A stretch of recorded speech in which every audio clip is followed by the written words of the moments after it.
Halo semuanya, nama saya Irfan. Saat ini saya sedang magang di KSBSI selama 2 bulan, jadi dari bulan Juni hingga bulan Juli. Sekarang saya sedang menjalani program S2 di Cornell University dengan jurusan Ilmu Hubungan Industrial dan juga Ilmu Hubungan Bumi.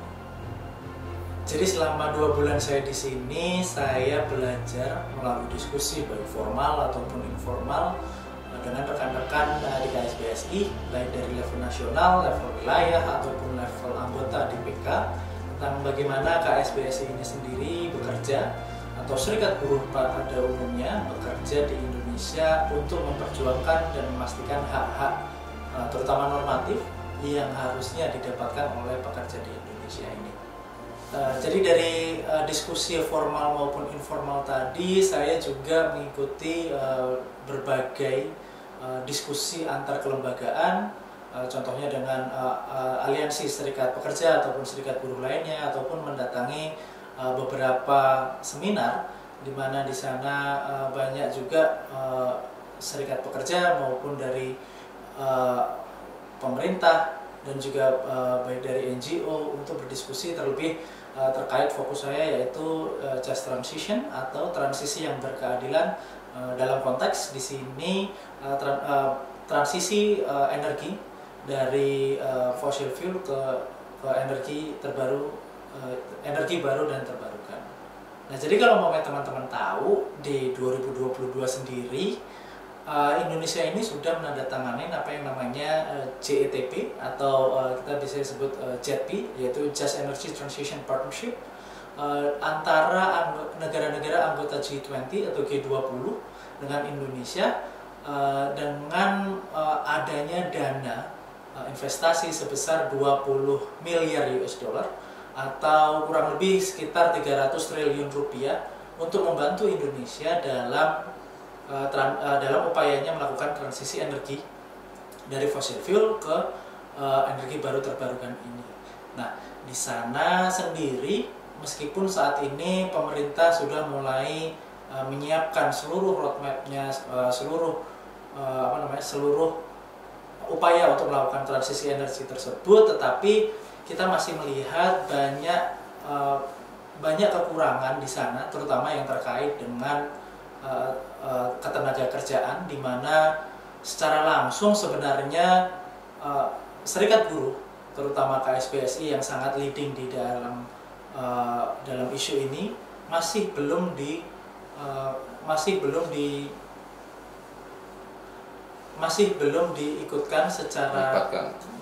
dilibatkan secara aktif dalam diskusi, terutama dalam working group di JETP itu sendiri.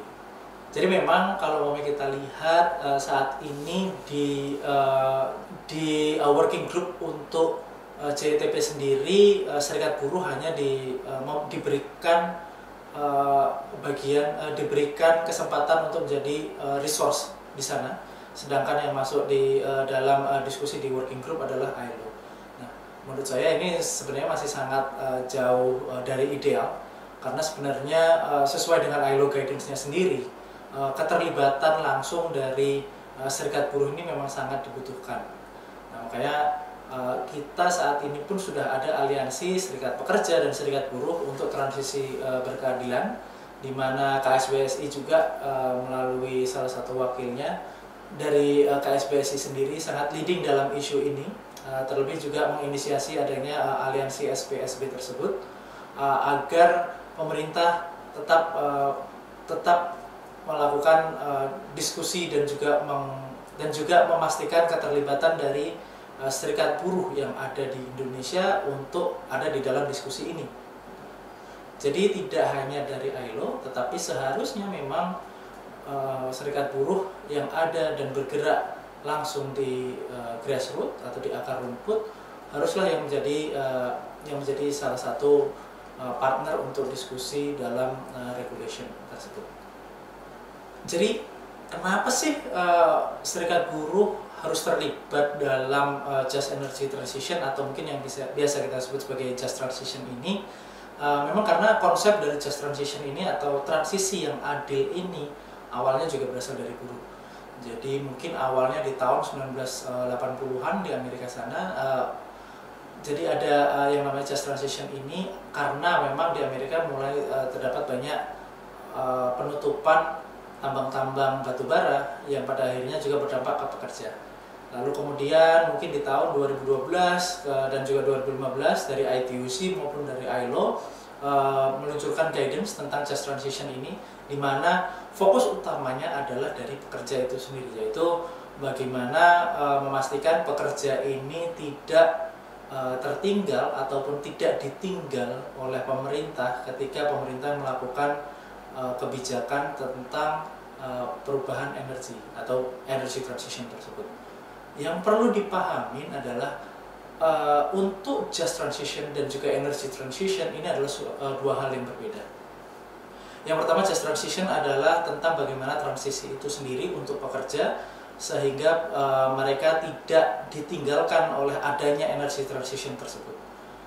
Jika energy transition hanya fokus di transisi energinya mulai dari fossil fuel ke tenaga energi baru terbarukan, tetapi ketika kita melakukan pendalaman tentang just transition, harus ada aspek sosial di sana, di mana salah satu yang paling besar juga adalah bagaimana dampak terhadap pekerja yang sebelumnya mereka sudah bekerja di sektor energi yang lama atau fossil fuel. Lalu kemudian apa yang akan terjadi kalau umpamanya kalau ke depannya pemerintah akan melakukan transisi energi ke energi baru terbarukan? Apakah mereka tidak akan memiliki pekerjaan? Lalu bagaimana dengan mereka yang tidak memiliki pekerjaan ini ketika kita sudah berubah ke energi baru terbarukan? Apakah mereka akan tetap tidak dapat bekerja? Apakah skill-skill mereka akan hangus karena di energi baru terbarukan mereka akan skill mereka tidak akan digunakan? Jadi di sini mulai diskusi tentang bagaimana dampak dari perubahan iklim dan juga transisi energi tersebut ke pekerja-pekerja itu. Secara tantangannya sendiri memang transisi yang berkeadilan di Indonesia ini masih memiliki banyak tantangan. Yang saya lihat adalah masih banyak miskonsepsi terkait apa itu yang adil dalam transisi berkeadilan ini. Mungkin ada yang bilang bahwa transisi yang berkeadilan ini adalah bagaimana pemerintah dapat memastikan semua energi dapat diakses oleh masyarakat. Itu betul.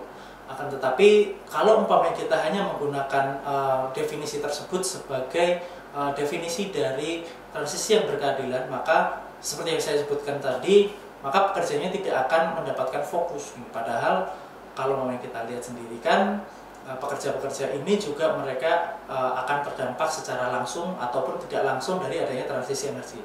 Contohnya untuk mereka yang selama ini adalah pengemudi truk batubara gitu, dengan adanya penyetopan batubara di tahun 2030 dan tahun 2050, maka sopir-sopir ini tidak akan bekerja lagi gitu. Lalu apa yang harus mereka lakukan? Apakah mereka bisa bekerja di sektor yang lainnya gitu?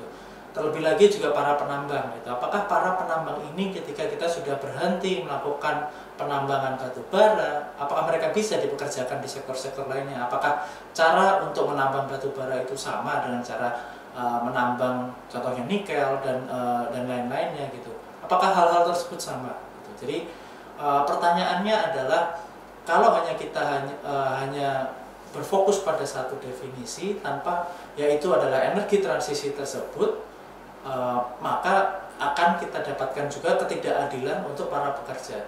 Jadi dari konsep tentang keadilan tersebut sendiri masih banyak miskonsepsi dan masih belum ada definisi yang sangat tegas, baik itu dari pemerintah ataupun dari pengusaha yang terdampak dengan adanya perubahan iklim dan juga transisi energi ini. Salah satu tantangan juga yang kita hadapi saat ini adalah kurangnya transparansi dari data yang dimiliki oleh pemerintah, sehingga menyebabkan adanya diskusi publik atau keterlibatan diskusi publik terhadap permasalahan ini masih sangat minim. Dari kekurangan data transparansi ini pada akhirnya juga menimbulkan banyak banyak dari civil society organization lainnya, mereka tidak dapat mereka tidak dapat bergantung pada data dari pemerintah, maka pada akhirnya mereka mengambil dari data mereka sendiri. Dimana mungkin kalau umpamanya dari data mereka sendiri tidak akan selengkap jika data tersebut diberikan oleh pemerintah. Nah, selain itu kita masih melihat bahwa terdapat tantangan utama juga selain dari transparansi data tadi adalah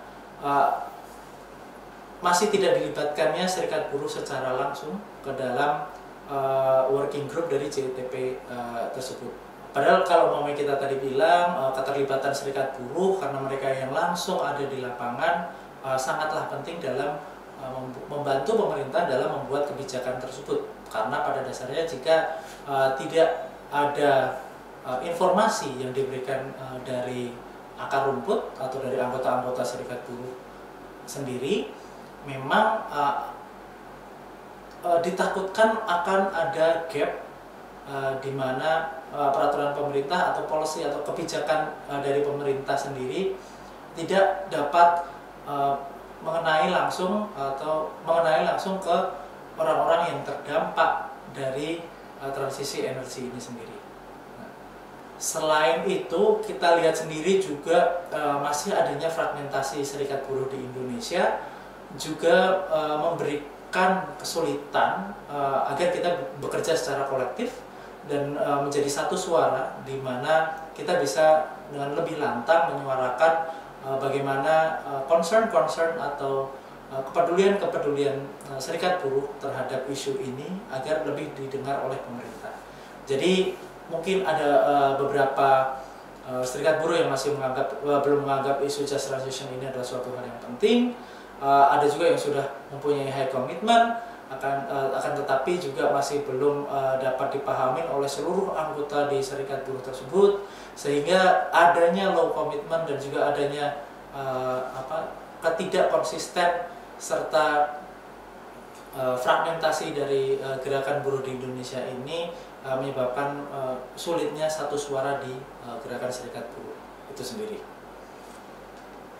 Jadi ketertarikan saya terkait just transition ini mungkin baru diawalin di awal tahun 2023 ini, ketika saya waktu itu sempat mencari informasi tentang isu-isu buruh yang aktual atau yang paling baru yang dihadapi di dunia saat ini. Jadi isu tersebut akan saya bawa untuk judul atau fokus skripsi saya di kedepannya. Nah, waktu itu saya menemukan memang isu just transition ini masih baru, jadi masih sekitar 5 sampai 7 tahun atau 10 tahun belakang. Akan tetapi ini sudah mulai mendapatkan banyak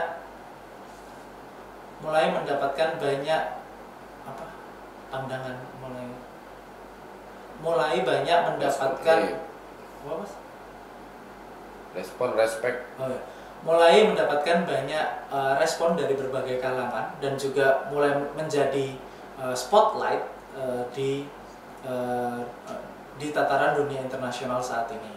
Sehingga dari awal searching tersebut saya kemudian memastikan, saya kemudian bertanya-tanya apakah sudah ada gerakan tentang just transition ini di Indonesia atau belum gitu. Terlebih lagi memang karena jurusan saya adalah tentang ilmu hubungan industrial dan juga ilmu buruh, maka fokus saya menjadi ke apakah sudah ada serikat buruh di Indonesia yang membahas tentang just transition ini.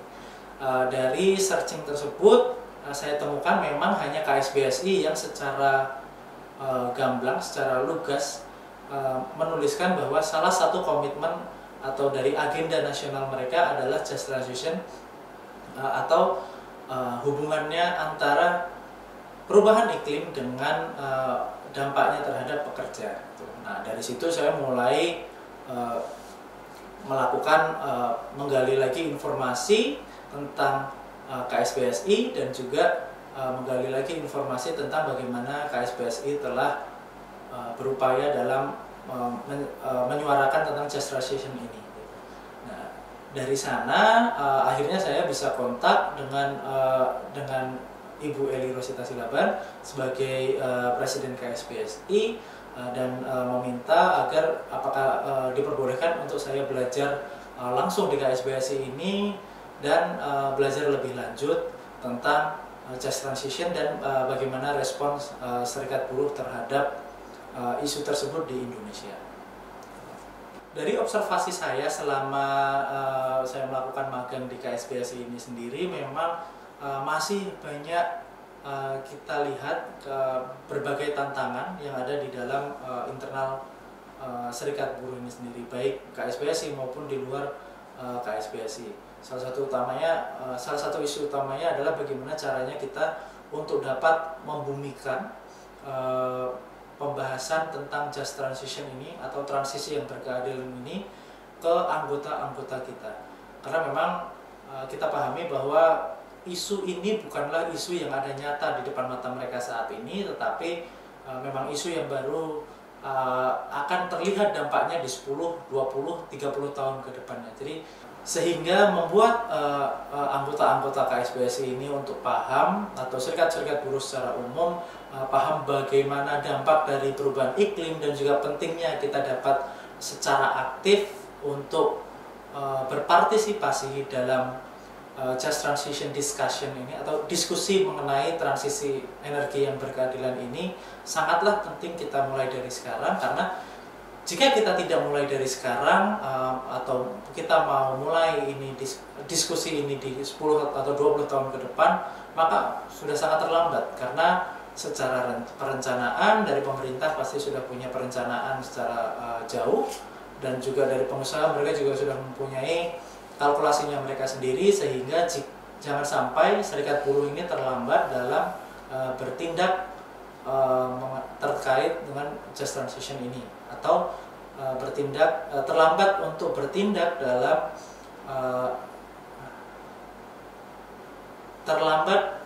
bertindak dalam menyikapi isu transisi energi yang berkeadilan ini. Untuk menghadapi transisi yang berkeadilan ini, sebenarnya ada beberapa hal yang mungkin bisa kita fokuskan terlebih dahulu. Yaitu pertama adalah bagaimana pemahaman mendasar tentang konsep-konsep yang ada saat ini harus dapat membumi sampai ke anggota-anggota, dan jangan sampai ini merupakan isu-isu yang ada di level nasional saja. Jadi contohnya mungkin yang dari pertama adalah bagaimana dampak dari perubahan iklim terhadap pekerja, atau mungkin bagaimana dampak dari perubahan iklim terhadap sektor-sektor industri yang saat ini ada gitu. Yang kemudian yang kedua adalah terciptanya green jobs. Apa itu green jobs? Apa itu pekerjaan yang hijau? Itu pekerjaan yang mungkin lebih ramah lingkungan dibandingkan pekerjaan-pekerjaan yang ada. Lalu kemudian tentang just transition atau transisi yang berkeadilan. Bagaimana dalam transisi dari fossil fuel ke energi baru terbarukan ini kita harus memiliki guidelines atau panduan-panduan tertentu agar transisi tersebut tidak hanya fokus terhadap energinya saja, tetapi juga dapat fokus terhadap aspek-aspek sosial, dan di mana salah satunya adalah ketenaga kerjaan di sana. Sehingga pada akhirnya lagi tidak hanya membicarakan tentang transisi energi, tetapi juga para pekerja yang bekerja di sektor-sektor industri energi tersebut.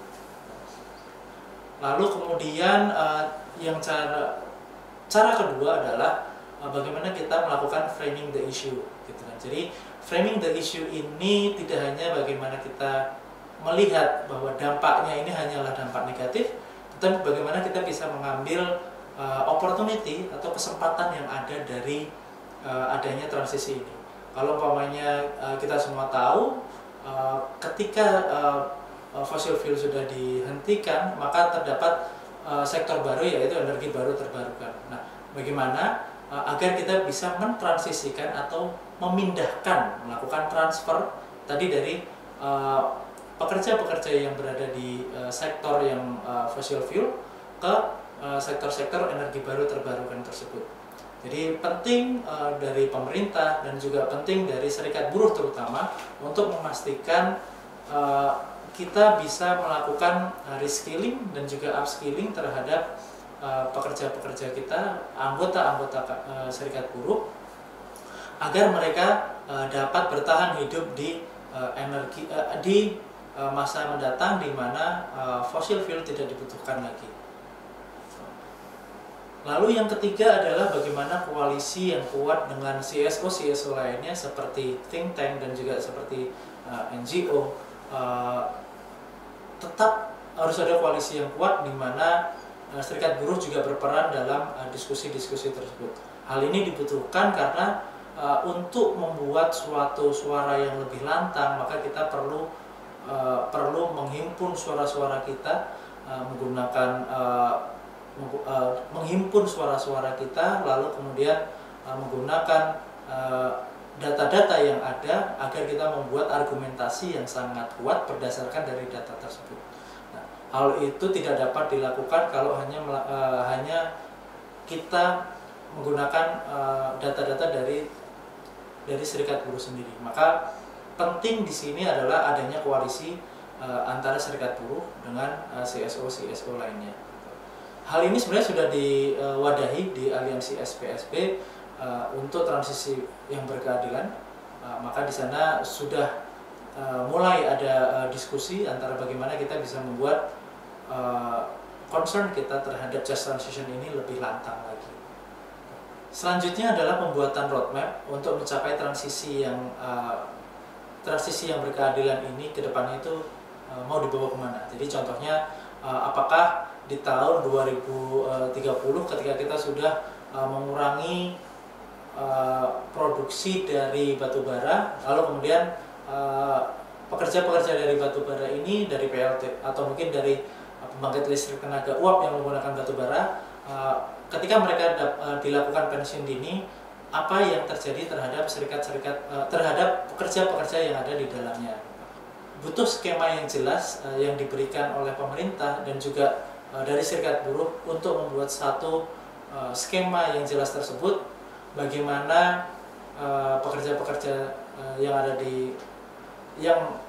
yang terdampak secara langsung baik tadi di pertambangan batubara maupun di sektor penunjang lainnya dan juga di sektor PLTU-nya atau pembangkit listrik tenaga uap, apa yang harus dilakukan oleh pekerja-pekerja tersebut dan juga pembagian apa yang menjadi tanggung jawab dari pemerintah, pengusaha dan juga serikat buruh.